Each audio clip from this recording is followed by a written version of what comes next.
ইহুদিরা যে বেঈমান জাতি, এটার জন্য কিন্তু আমাদের ইসলামিক দৃষ্টিকোণ থেকেও কিন্তু বলা আছে। এমন একটা সময় আসবে যখন নাকি পাথরও বলবে যে আমার পেছনে একজন ইহুদি লুকায়িত আছে, একে দ্রুত হত্যা করো। এমন একটি পরিবেশ বা এমন একটি কথা কিন্তু ইসলামিক দৃষ্টিকোণ থেকে বলা আছে। তো আসলে ইহুদিরা যে এত বড় বেঈমান বা নাফরমান জাতি, এটা আসলে নতুন করে কোনো কিছু বলার কিছু নেই। কারণ ইতিহাস আমরা যখন পড়ি বা ইতিহাস থেকে জানা যায় যে আসলে বরাবরই এরা এত পরিমাণে আল্লাহর সাথে বেইমানি করছে যে আল্লাহ তাআলা এদেরকে পুরোপুরি ভাবে নিকৃষ্ট হিসেবে ঘোষণা করে দিছে। আসলে আজকে যেই বিষয়টা নিয়ে কথা বলতে চাচ্ছি, সেটা হচ্ছে গাজাকে নিয়ে নতুন ভাবে ষড়যন্ত্রের জাল বুনতেছে নেতানিয়াহু প্রশাসন।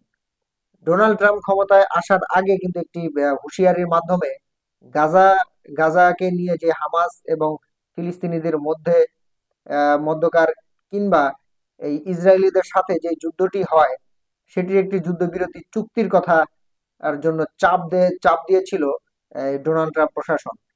কিন্তু শেষ পর্যন্ত এটি অনেক গড়িমসির পরে কিন্তু এই যুদ্ধ বিরতি চুক্তি সেখানে স্বাক্ষরিত হয়, এবং সেখানে কিন্তু জিম্মি আদান প্রদান দুই পক্ষের মধ্যেই হয়।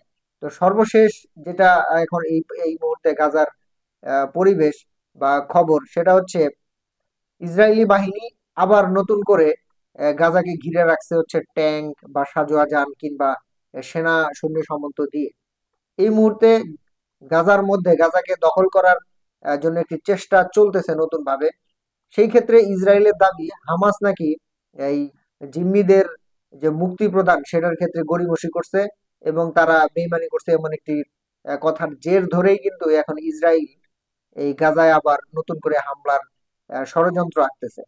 তো আসলে এর আগে আমি একটি ভিডিও প্রকাশ করেছিলাম যেখানে বলা ছিল যে আমেরিকার এই যে যুদ্ধবিরতির চাপ, এটা একটা চাল হিসেবে ধরা যায়। কারণ এই চালের মাধ্যমেই আসলে বেরিয়ে আসবে হামাসের পেছনে কোন কোন ইসলামিক দেশগুলো সাপোর্ট হিসেবে কাজ করতেছে।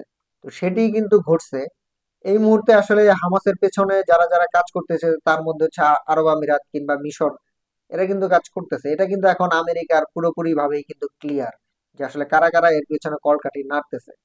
তো শেষ পর্যন্ত যেটা হলো যে তারা একটি চাল খাটিয়ে যে জিম্মিদের বা ইসরায়েলি যারা জিম্মি আছে তাদেরকে হচ্ছে মুক্ত করে নিল, এবং কিছু সংখ্যক ফিলিস্তিনিদেরও মুক্ত করে দেওয়া হলো। এখন আবার নতুন করে নতুন মানে ষড়যন্ত্র করে বা নতুন একটি সমস্যার জের ধরে হামাসের সাথে নতুন ভাবে যুদ্ধে লিপ্ত হওয়ার ষড়যন্ত্র করতেছে এই ইসরায়েলি বাহিনী এবং ডোনাল্ড ট্রাম্প প্রশাসন। ডোনাল্ড ট্রাম্প প্রশাসন বরাবরই এখন গাজা দখলের জন্য হুমকি দিয়ে আসতেছে, এবং সেই ক্ষেত্রে ইসরায়েলকে ব্যাপক পরিমাণে সাহায্যের মাধ্যমে এই গাজা উপত্যকায় সৈন্য সামন্ত এখন কিন্তু প্রেরণ করা হচ্ছে। আসলে ভবিষ্যতে আসলে এটা আসলে কোন পর্যায়ে গিয়ে গড়ায়, গাজাকে কি শেষ পর্যন্ত ইসরায়েল পুরোপুরি ভাবে দখল করে ফেলবে কিনা, এইটা নিয়ে এখন সবার মনে এখন সংকট কাজ করতেছে।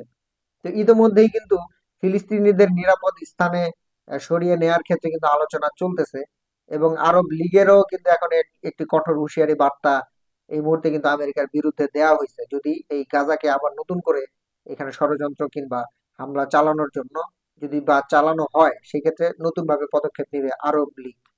আসলে আমরা সেই সময়ের অপেক্ষায় থাকি, আসলে ভবিষ্যতে আসলে কি হয় আমরা সামনে এটা দেখতে পাবো ইনশাল্লাহ। সেই সময়ের অপেক্ষায় থাকি।